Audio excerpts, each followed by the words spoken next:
Hey YouTubers, what's going on? It is your boy once again, RKO2582, here to do my Raw review for October the 8th, 2012. Let's not waste any time and get this Raw review underway. So Raw kicked off this week with, as confirmed, John Cena. Whether you like it or not, they had to do it because of the rating scare last week. And John Cena pretty much was John Cena. Pretty much, he was happy to return. He was happy with that mixed reaction. And I knew them boos were just waiting to come out. And he was all saying, like, all in a week, saying, I've seen tag team champs, yeah, anger management, U.S. champs nipples, John Cena and his corny jokes. But in all seriousness, and then he got the Punk, he was like, CM Punk used to be voice of the voiceless, now he's the voice of the selfish, and then he said, the only things I remember about his current WWE title reign is Money in the Bank last year and Night Champion recently, and he said he needs to make a moment for this year's Hell in a Cell. He said Punk ain't a man. He's actually, no pun intended, a punk. And he's like, yeah, so you need to face me at Hell in a Cell. And then John Cena leaves. So then it sets up the first match of the evening, a 2-on-1 handicap match between Epico and Primo and my boy Ryback. And pretty much, I'm guessing he's making up for that botched match he had with Tenzai last Monday. 2 versus 1. I'm guessing they're starting to build that back up. And yeah, he did the double shell shock. 1, 2, 3. Your winner once again, Ryback. Beat me more. Beat me more. Beat me more. Done. Yes, R-Truth with no Kofi Kingston. Yes. Yeah, that proved right there that R-Boom, whatever you want to call Kofi and R-Truth, they are officially no longer tag team. That's good for me.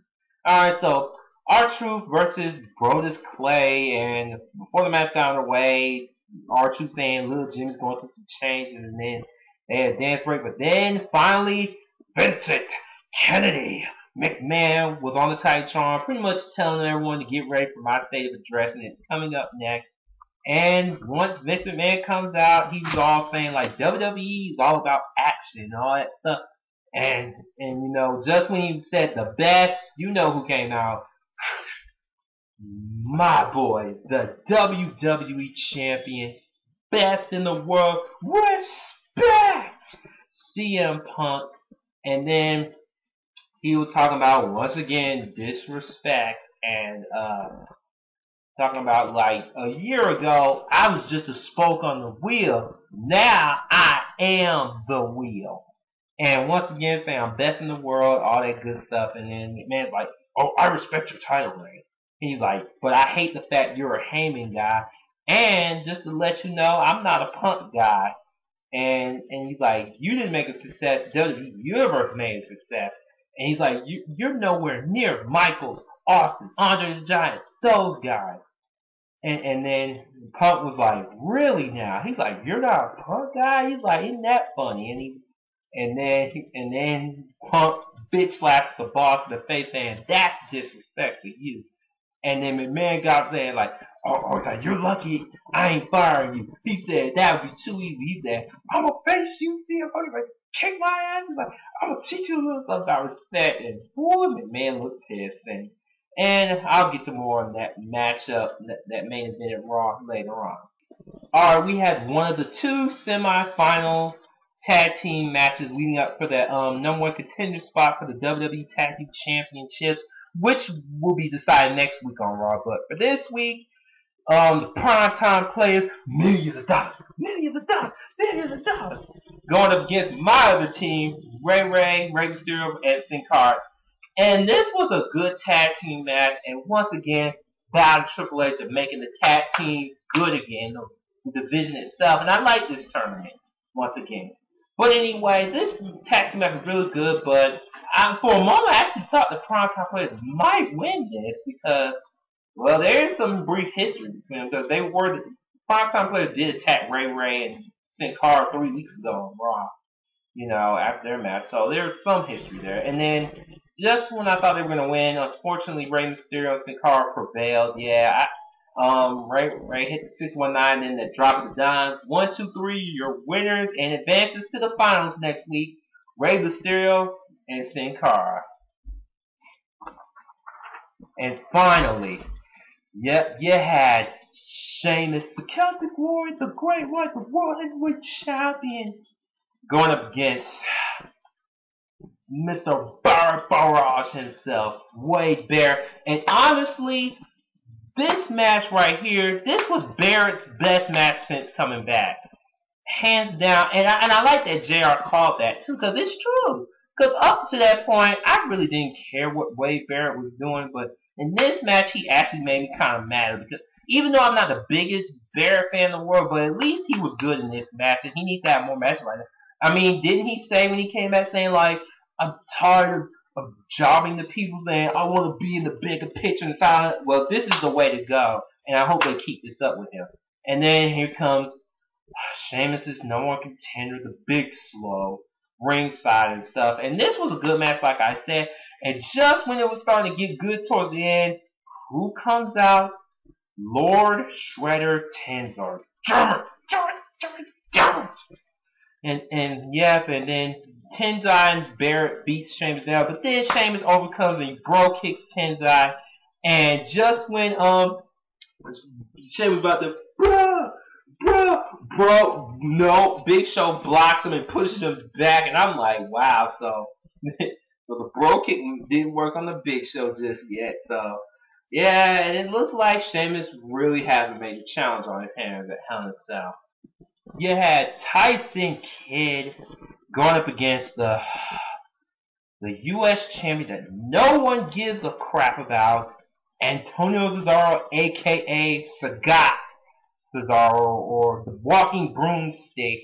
Yeah, another nickname. Your U.S. champion. And this was a good show on Tyson Kidd, but in the end, it was all about Sagat Cesaro. He hit Tyson with that Tiger uppercut, and he hit the neutralizer, as they call it. 1, 2, 3, your winner once again, Antonio Cesaro, U.S. champion. Just like with the world title picture, I'm not feeling. The U.S. title, I'm really not feeling the picture of that either. I'm hoping someone good challenges Antonio Cesaro and get the belt off him. Alright, next is the tag team match I was looking forward to. You had here to show the world Dolph Ziggler and Alberto Del Rio. And going up against my team, I'm the tag team champion. Team Hell No, Kane and Daniel Bryan. So awesome. And this, another good tag team match tonight. It was good, but just when I thought Daniel Bryan was going to win for the team like he always do, but Kane took a page out of his book. He gets the tag and he chokeslam Dolph Ziggler for the win. 1, 2, 3, your winner. Team Hell No, and they're doing their usual tactics and stuff. So I wonder who the team is going to face them at Hell in a Cell. We'll find out next week on Raw. Alright, next you had Larry King, and Larry King now, I mean, since he's retired from doing a show now, he's doing it on the Hulu.com. And he was promoting his show, and then his guest was the Intercontinental Champion, The Miz, and I'm like the majority. I really wasn't feeling this segment too much and stuff, because pretty much it was all about who else, The Miz, and you know my personal feelings on The Miz. And he's like, I missed my birthday, and all that crap. And finally, of all people, Kofi Kingston randomly comes out.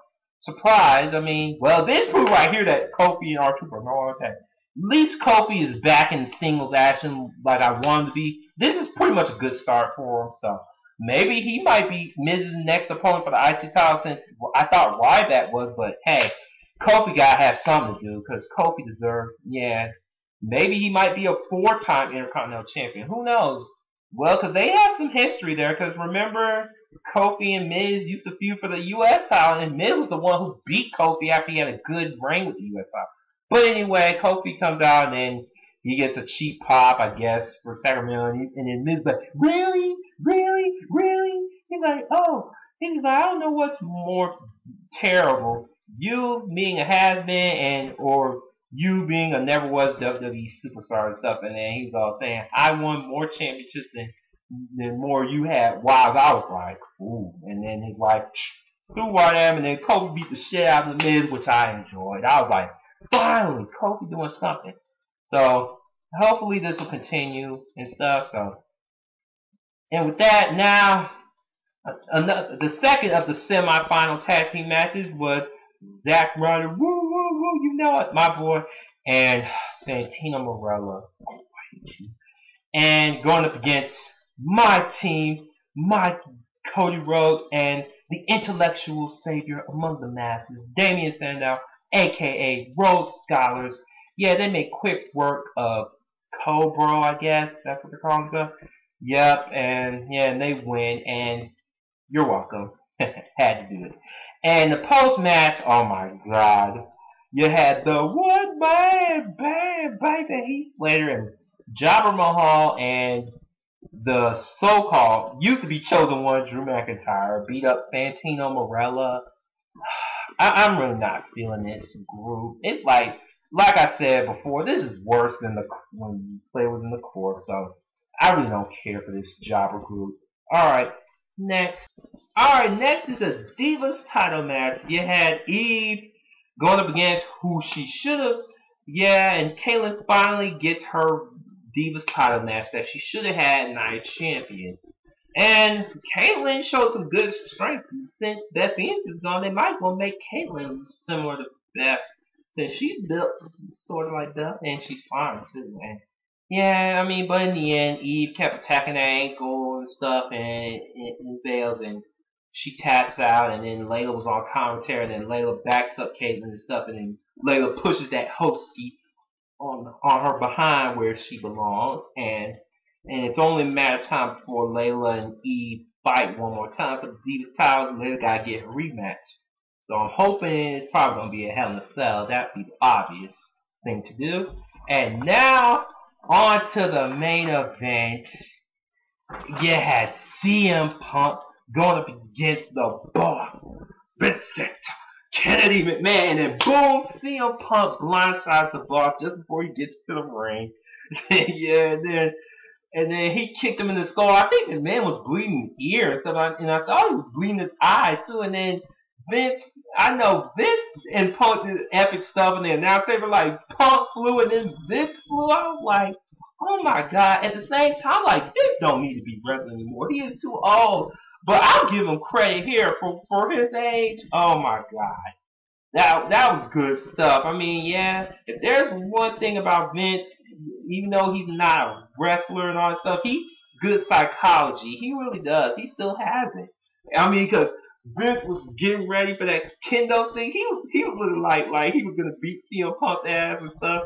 He was like gonna take CM Punk and I'm gonna be like I was his daddy or something. That's how sick and twisted Vince was, and then Punk finally got his kendo stick. And I forgot that Vince hit Paul Heyman with the kendo stick. But once it got to the kendo match, and then low blow, and then Punk was like, "Yep, ended people GTS," and then Ryback comes and saves man, I guess, and then Cena comes in, throws back Punk, and then Vince, and then Punk runs through the crowd, and Vince pretty much saying like, next week I'm giving him an ultimatum saying you either gonna face Ryback or John Cena at Hell in a Cell for the WWE title. He said, if you don't choose next week, I'll make the decision for you. And before I forget, there's been still talking about CM Punk's actions when he bopped that fan in the face or something like that. And all I can say is, I'm like, when I watched it again towards the end of Raw, because I was like, what? Did you really punch somebody? And he did. And some sites saying he hit the wrong person who touched him or something. First of all, where was security doing their job and stuff? I mean, but from the little stuff, I don't know, man. I'm kind of worried for Punk at this because I'm thinking Punk's gonna get punished, and I'm thinking Punk might lose the title at Hell in a Cell. I mean, you might well kiss his reign goodbye. But hopefully we'll get more news on the Punk situation. But overall, I really enjoyed this Raw more than last week, hands down. got me. Maybe because since this man, yeah, since the Reigns scare, like I said, yeah, Vince always makes it good, you know? Alright, that was my Raw review for this week, and this is your boy RKO2582 signing off. Take care, everyone.